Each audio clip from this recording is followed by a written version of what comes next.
Symphonie inachevée. Je m'aurais pu connu là-bas, sous le soleil du châtiment, qui marie les ombres des hommes. Jamais leurs âmes, sur la terre où le cœur des hommes endormis voyage seul dans les ténèbres et les terreurs, et ne sait pas vers quel pays. C'était il y a très longtemps. Écoute, amer amour de l'autre monde. C'était très loin, très loin. Écoute bien, ma sœur d'ici.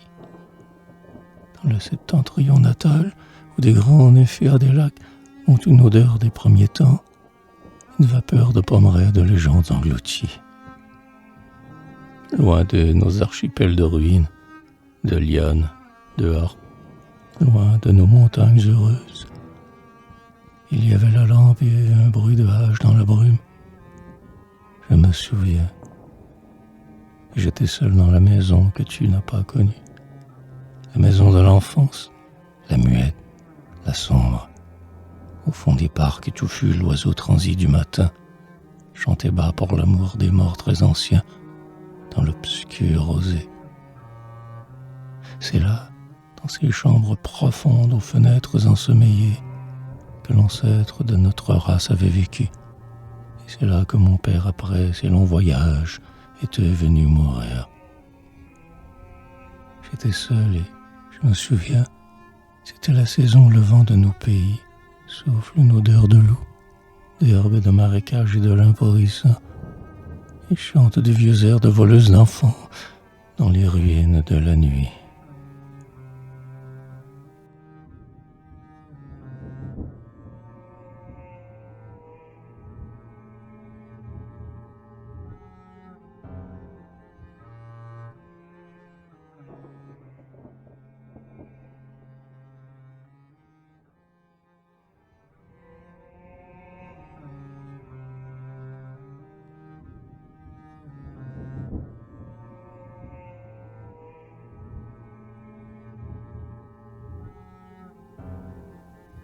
Le dernier soir était venu avec lui la fièvre, l'insomnie et la peur.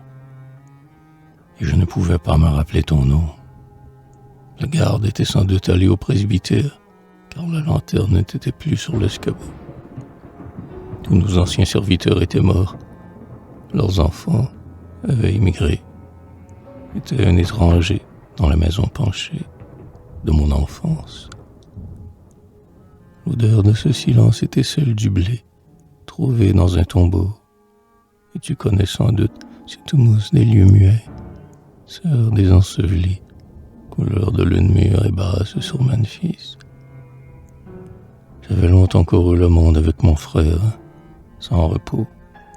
J'avais veillé avec l'angoisse dans toutes les auberges de ce monde. Maintenant, j'étais là, tête blanche déjà comme le frère nuage. Et il n'y avait plus personne. L'écho d'un pas, le trot de la vieille souris m'eût été doux, car ce qui me mangeait le cœur ne faisait pas de bruit. J'étais comme la lampe de la mansarde au petit jour, comme le portrait dans l'album de la prostituée. Parents et amis étaient morts.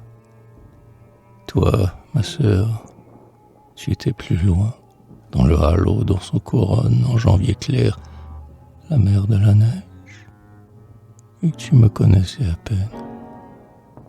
Quand tu parlais, je tressaillais d'entendre la voix de mon cœur.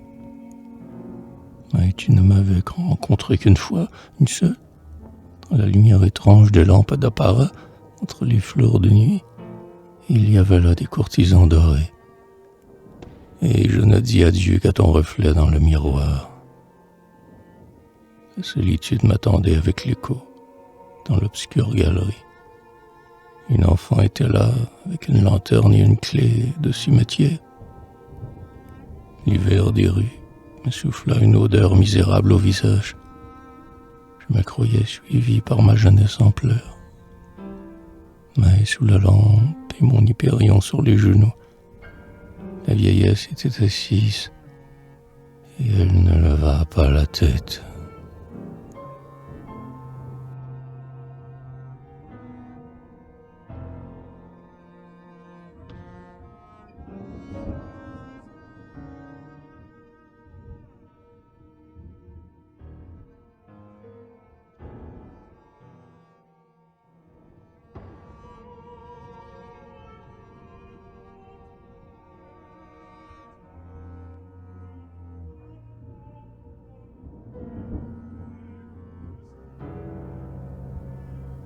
Écoute bien, ma sœur d'ici.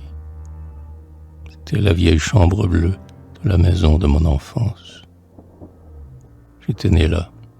C'est là aussi que m'apparut jadis, dans le recueillement de la vigile, mon premier arbre de Noël, cet arbre mort devenu ange, qui sort de la profonde et amère forêt, qui sort tout allumé des vieilles profondeurs, de la forêt glacée et chemine tout seul, roi des marais neigeux, avec ses feux follets, repentis et sanctifiés, dans la belle campagne silencieuse et blanche. Et voici les fenêtres d'or de la maison dans leur fançage. Vieux, très vieux jour, si beau, si pur. C'était la même chambre, mais froide pour toujours, mais muette, mais grise. Elle semblait avoir à jamais oublié le feu et le grillon des anciennes veillées. Il n'y avait plus de parents, plus d'amis, plus de serviteurs. Il n'y avait que la vieillesse, le silence et la lampe. La vieillesse berçait mon cœur comme une folle, un enfant mort. Le silence ne m'aimait plus. La lampe s'éteignit. Mais sous le poids de la montagne des ténèbres, je sentis que l'amour comme un soleil intérieur se levait sur les vieux pays de la mémoire et que je m'envolais. Bien loin, comme jadis, dans mes voyages de dormeur.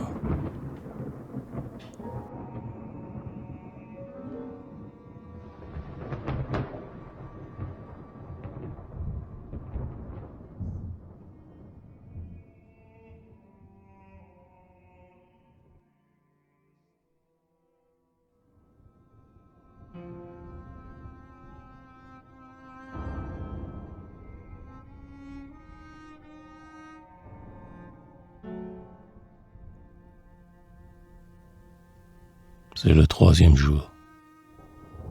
Et je tressaillis, car la voix me venait de mon cœur. Elle était la voix de ma vie.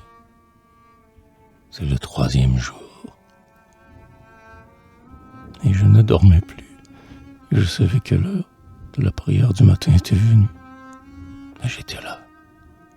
Je pensais aux choses que je devais revoir, car j'étais là. L'archipel séduisant et l'île du milieu, la vaporeuse, la pure, qui disparut jadis avec le tombeau de corail de ma jeunesse, et s'assoupit au pied du cyclope de lave. Et devant moi, sur la colline, il y avait le château d'eau avec les lianes d'Éden et les velours de vétusté. Sur les degrés usés par les pieds de la lune, et là, à droite, dans la belle éclaircie au mi-temps du bocage, les ruines couleur de soleil. Et là, point de passage, secret, car j'ai erré dans cette Thébaïde, avec l'amour muet, sous le nuage de minuit. Je sais où sont les murs les plus sombres, l'herbe haute où la statue frappée a caché son visage. Et mon ami, les lézards savent depuis longtemps que je suis messager de paix, qu'ils ne tonnent jamais dans le nuage de mon ombre. Ici, tout même, car tout m'a vu souffrir. C'est le 3e jour. Lève-toi. Je suis ta dormeuse de Memphis, ta mort au pays de la mort, ta vie au pays de la vie. La très sage,